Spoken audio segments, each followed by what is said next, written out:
Iran America இடையே நடக்கும் சண்டை தற்காலிகமாக நிறுத்தப்பட்டிருந்த நிலையில் ஈரானுக்கு சொந்தமான சில தீவுகள் மீது அமெரிக்கா சமீபத்தில் தாக்குதல் நடத்தியது. அண்டை நாடுகள் மீது ஈரான் அத்துமீறி தாக்குதல் நடத்த திட்டமிட்டதாகவும் அதை தடுக்கும் நோக்கத்திலேயே அமெரிக்கா ஈரான் மீது தாக்குதலில் ஈடுபட்டதாகவும் அமெரிக்க தரப்பில் கூறப்பட்டது. இதற்கு கடும் கண்டனம் தெரிவித்த ஈரான் குவைத்தில் உள்ள அமெரிக்க இராணுவ தளங்கள் மீது இன்று தாக்குதல் நடத்தியது. ஈரான் நடத்திய ட்ரோன் ஏவுகணை தாக்குதல்கள் குவைத்தின் சர்வதேச விமான நிலையத்தை குறிவைத்து நடத்தப்பட்டதால் விமான நிலையம் கடும் சேதமடைந்தது.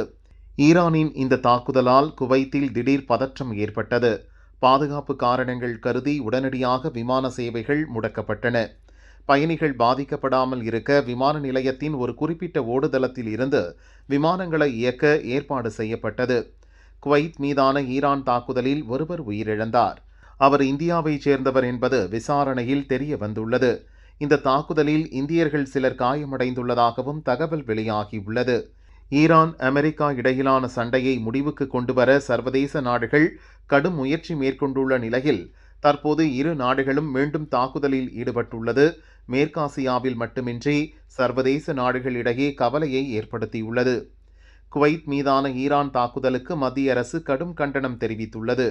இந்தியர் ஒருவர் பலியானதற்கு இரங்கல் தெரிவித்துள்ள மத்திய அரசு உயிரிழந்தவர் குடும்பத்துடன் தொடர்ந்து தொடர்பில் இருந்து அவர்களுக்கு தேவையான உதவிகள் செய்யப்படும் எனவும் அறிவித்துள்ளது. குவைத் மீதான ஈரானின் தாக்குதலை இந்தியா கண்டிக்கிறது.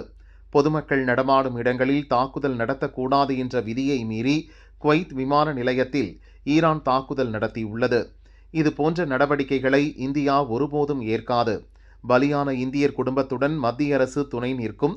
இந்த சம்பவத்தில் காயமடைந்தவர்களை மீட்டு அவர்களுக்கு தேவையான உதவிகள் செய்ய அங்குள்ள இந்திய தூதரக அதிகாரிகள் துணை நிற்பர் என வெளியுறவு செயலர் ரன்தீர் ஜெய்ஸ்வால் எக்ஸ் பக்கத்தில் பதிவிட்டுள்ளார்.